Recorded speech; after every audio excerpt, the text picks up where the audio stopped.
there was a comment that came out by Greg Byrne, the athletic director of Alabama, that I believe is a direct shot at Dabo Swinney. Here it is. Quote, "We wanted a coach who was not a dinosaur and one who could adapt to the changing realities of the game." Now, who, pray tell, is he talking about there? Who pray tell, is he talking about Mike Norvell? Does Mike Norvell, a candidate for the job, seem like he's behind the curve on the transfer portal and NIL? Does he seem like he's behind the curve? No, he doesn't, does he? Like top transfer portal ranking?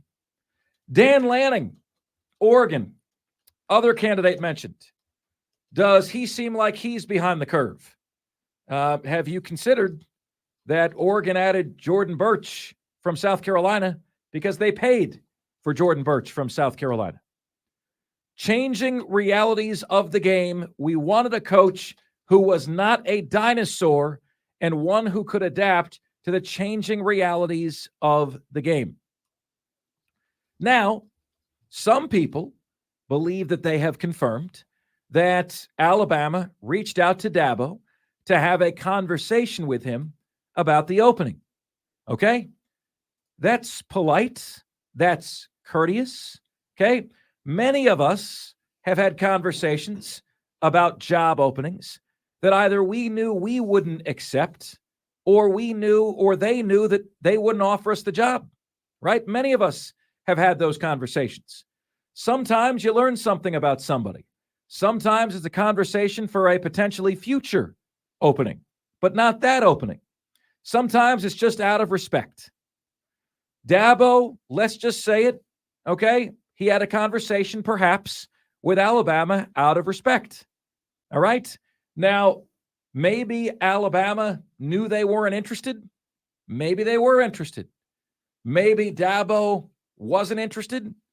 Maybe Dabo was. The conversation didn't go very far. Now we have Greg Byrne making the comments that he did. And Brad Crawford, 24/7 Sports, said if Alabama offers Dabo the job, he is going to accept. Brad Crawford came out and said that. Works for 24/7 Sports. Doesn't mean he's right, but it is something he said. And I'd like to ask you guys this question, okay? How much longer are you okay with Dabo doing it his way if there are no more national championship games in Clemson's future? Diesel, for those Clemson fans who want to win titles again, this is setting up to be a pretty frustrating era. And I'm going to tell you why. The ACC sucks, as we all know. The All Cupcakes Conference is back alive and well. Early season success against the SEC notwithstanding. The ACC, for all its glory, could not get, for the first time, an undefeated conference champion into the college football playoff. They had teams with losses that were selected over them. It is not hard to go 10-2 in the ACC. And if you go 10-2 in the ACC, that could very well get you into the 12-team playoff. And then Clemson could get run when they're in the 12-team playoff. And that's why it creates potentially a frustrating future and a frustrating reality for those Clemson fans who have a higher bar than that, right? They're not interested in being top 12. They're not interested in making the playoff and getting run. At Clemson, you're either in the playoff at 12 teams or you're not relevant, right? That's the reality. Yeah, the question is, how long are you going to let Dabo Swinney have his Dabo Swinney vanity project and do it his way? Like you said, if it's not winning titles, there's a lot of Clemson fans who are treating this kind of the way, pre-accusations, pre all the negative stuff that came out, the way Penn State fans felt about Joe Paterno. Well, he won us a bunch of games in the past, so we should just let him have this as long as he wants. Well, really? Because by the end of Joe Paterno's stint at Penn State, they weren't relevant. Nationally, nobody cared, and they're still fighting to get back. They're still fighting to get back to national relevance.